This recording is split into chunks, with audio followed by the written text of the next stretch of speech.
Assalamualaikum warahmatullahi wabarakatuh. Apa nih? Perkenalkan, kami dari kelompok 1 dengan materi demokrasi liberal. Jadi kita di sini mau ceritain atau ngejelasin tentang materi tersebut. Sebelum itu izinkan kami untuk memperkenalkan diri. Saya Kiatala. Saya Meisha. Saya Kaila Syifa. Dan ada 7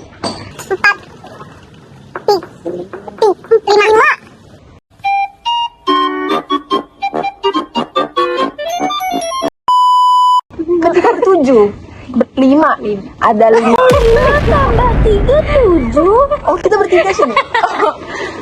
Jadi ada empat Yes. teman kita lagi yang bekerja sebagai pencari materi dan edit video ini. Itu ada Marisa, Zahira, Karen, dan Cynthia. Oke, lanjut. Saya Meisha sebagai host hari ini akan memberikan pertanyaan kepada mereka. Yang pertama, apa itu demokrasi liberal? Pertanyaannya, apa itu demokrasi liberal? Nah, demokrasi liberal adalah sistem pemerintahan yang menekankan kebebasan individu, hak asasi manusia, dan pembatasan kekuasaan pemerintah. Artinya, pemerintah tidak bisa seenaknya membuat keputusan.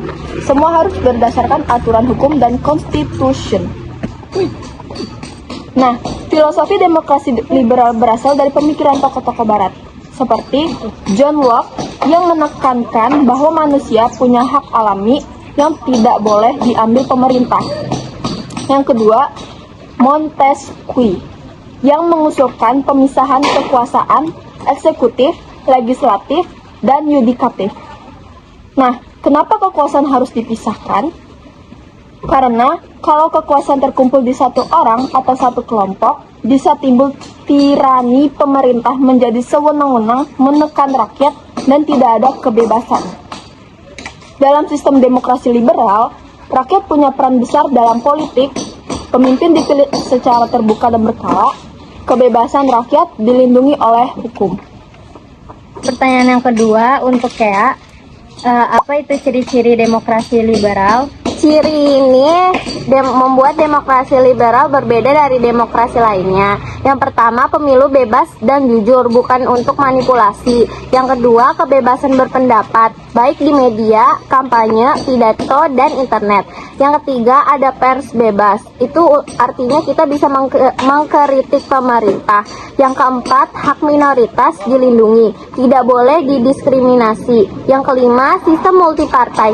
Banyak partai politik yang bersaing ide, bukan satu suara saja.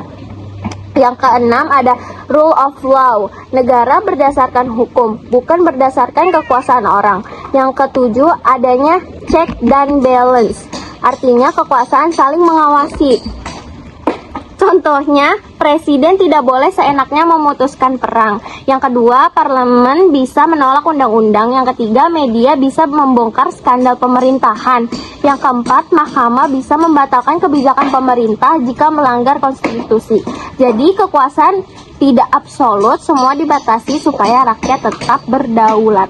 Pertanyaan yang ketiga, apa saja negara yang menerapkan demokrasi liberal? Nah, beberapa negara terkenal dengan demokrasi liberal adalah yang pertama Amerika Serikat, yang kedua Inggris, Prancis, Jerman, Belanda, Kanada, Australia, dan Jepang.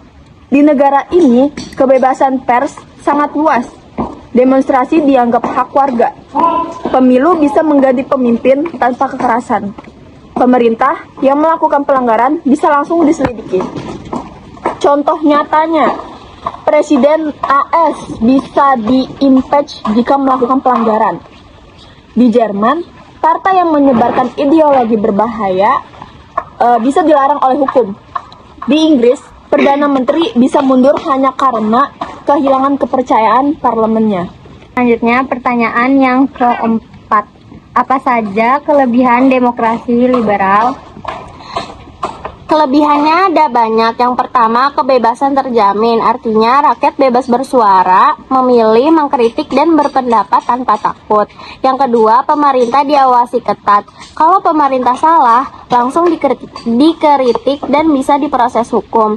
Yang ketiga, pengetahuan dan inovasi berkembang karena ide bebas muncul, penemuan teknologi maju lebih cepat. Yang keempat, pemimpin bisa diganti secara damai, tidak perlu perang atau kudeta, cukup lewat pemilu. Yang kelima, hak minoritas dihormati. Siapapun, meski berbeda agama, suku, atau pendapat politik, tetap punya perlindungan hukum. Pertanyaan yang kelima, apa saja kekurangan demokrasi liberal? Walaupun baik, tidak ada sistem yang sempurna. Nah, yang pertama, banyak kepentingan politik, keputusan lambat, karena harus melewati rapat parlemen, perdebatan, voting, dan izin hukum. Nah, yang kedua, konflik politik sering terjadi. Debat panjang, demonstrasi, dan perbedaan pendapat bisa memicu ketegangan. Nah, yang ketiga, kebebasan bisa disalahgunakan, seperti hoax, ujaran kebencian, fitnah, bullying di media sosial.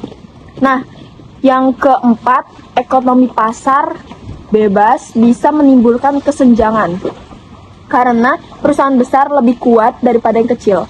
Jadi, demokrasi liberal butuh masyarakat yang dewasa secara politik dan sadar hukum, bukan asal bebas.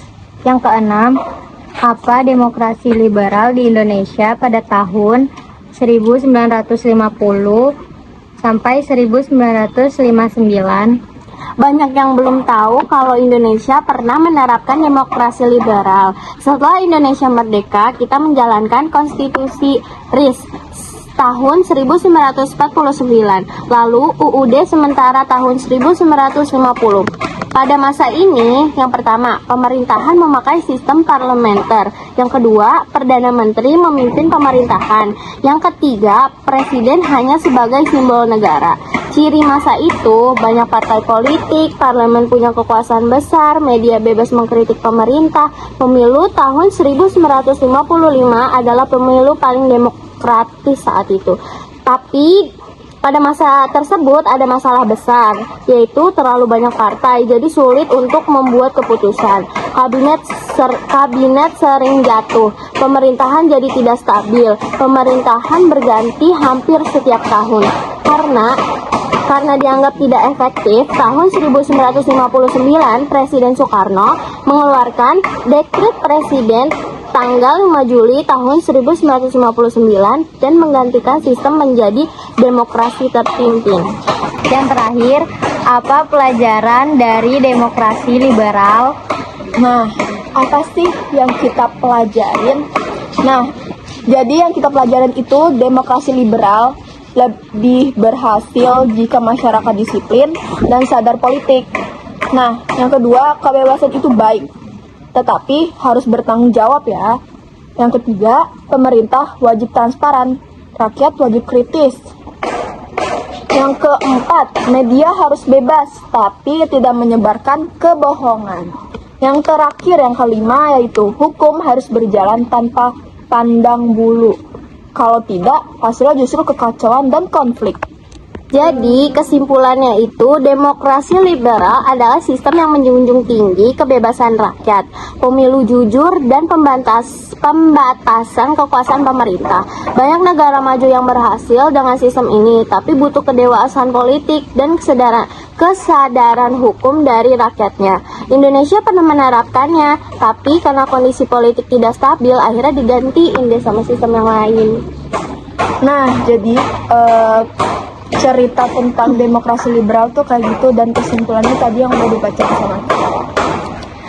Terima kasih sudah mendengarkan podcast kami sampai selesai. Kurang lebihnya mohon maaf. Wabillahi taufiq wal hidayah. Wassalamualaikum warahmatullahi wabarakatuh.